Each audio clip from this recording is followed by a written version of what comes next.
The Raven.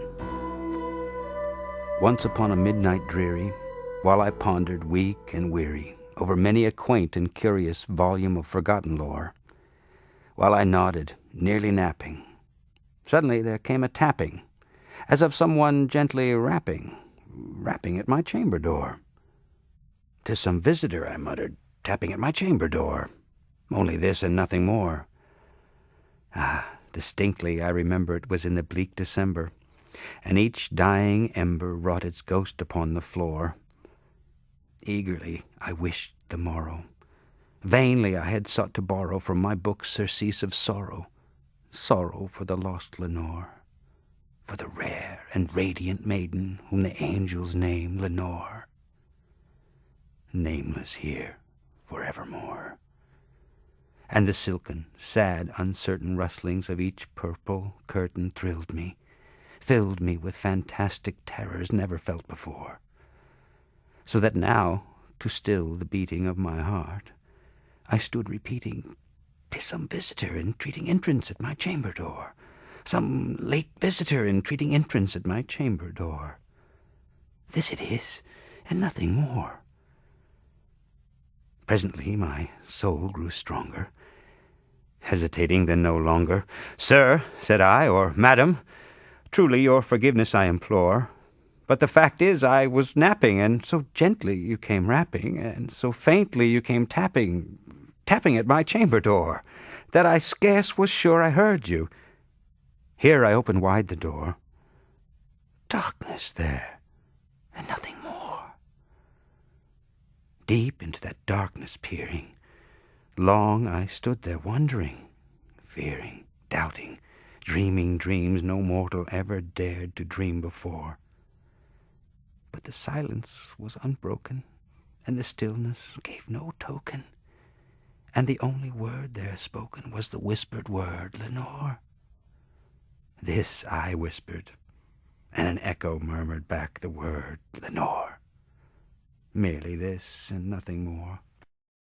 Back into the chamber turning, all my soul within me burning, soon again I heard a tapping somewhat louder than before.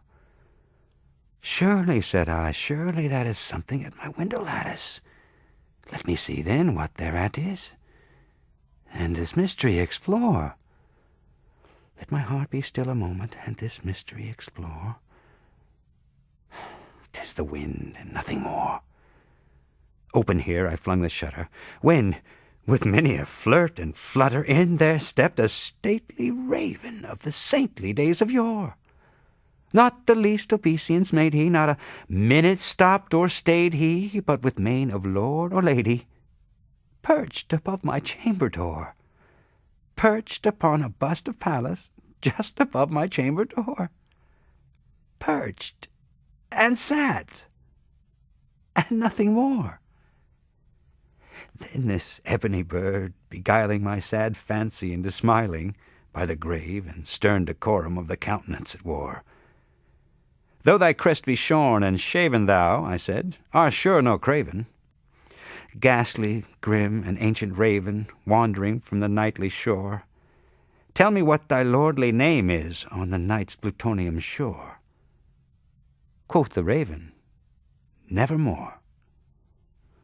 Much I marvelled this ungainly fowl to hear discourse so plainly, though its answer little meaning, little relevancy bore, for we cannot help agreeing that no living human being ever yet was blessed with seeing bird above his chamber door, bird or beast upon the sculptured bust above his chamber door, with such a name as Nevermore. But the raven, sitting lonely on the placid bust, spoke only that one word, as if his soul in that one word he did outpour. Nothing farther than he uttered, not a feather than he fluttered, till I scarcely more than muttered, "Other friends have flown before. On the morrow he will leave me, as my hopes have flown before." Then the bird said, "Nevermore," startled at the stillness broken by reply so aptly spoken. "Doubtless," said I, What it utters is its only stock and store, caught from some unhappy master, whom unmerciful disaster followed fast and followed faster, till his songs one burden bore, till the dirges of his hope that melancholy burden bore, of never, nevermore. But the raven still beguiling all my fancy into smiling. Straight I wheeled a cushioned seat in front of bird and bust and door. Then, upon the velvet sinking, I betook myself to linking fancy unto fancy, thinking what this ominous bird of yore, what this grim, ungainly, ghastly, gaunt, and ominous bird of yore meant in croaking nevermore. This I sat engaged in guessing, but no syllable expressing to the fowl whose fiery eyes now burned into my bosom's core. This and more I sat divining, with my head at ease, reclining on the cushion's velvet lining that the lamplight gloated o'er, but whose velvet violet lining with the lamplight gloating o'er she shall press, nevermore. Then, methought, the air grew denser, perfumed from an unseen censer, swung by seraphim whose footfalls tinkled on the tufted floor. Wretch, I cried, thy God hath lent thee, by these angels he hath sent thee, respite, respite, and nepenthe from thy memories of Lenore. Quaff, oh, quaff this kind nepenthe, and forget this lost Lenore. Quoth the raven, nevermore. Prophet, said I, thing of evil, prophet still, if bird or devil, whether tempter sent or whether tempest tossed thee here ashore, desolate yet all undaunted on this desert land enchanted, on this home by horror haunted, tell me truly, I implore, is there balm in Gilead? Tell me, I implore. Quoth the raven, nevermore. Prophet, said I, thing of evil, prophet still, if bird or devil, by that heaven that bends above us, by that God we both adore, tell this soul with sorrow laden, if within the distant Aidenn it shall clasp a sainted maiden whom the angels name Lenore, clasp a rare and radiant maiden whom the angels name Lenore. Quoth the raven, nevermore. Be that word our sign of parting, bird or fiend, I shrieked, upstarting. Get thee back into the tempest and the night's plutonium shore. Leave no black plume as a token of that lie thy soul hath spoken. Leave my loneliness unbroken. Quit the bust above my door.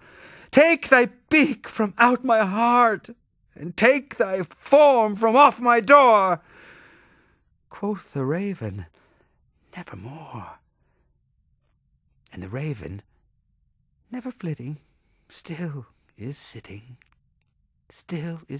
on the pallid bust of Pallas just above my chamber door. And his eyes have all the seeming of a demon's that is dreaming, and the lamplight o'er him streaming throws his shadow on the floor. And my soul from out that shadow that lies floating on the floor shall be lifted nevermore.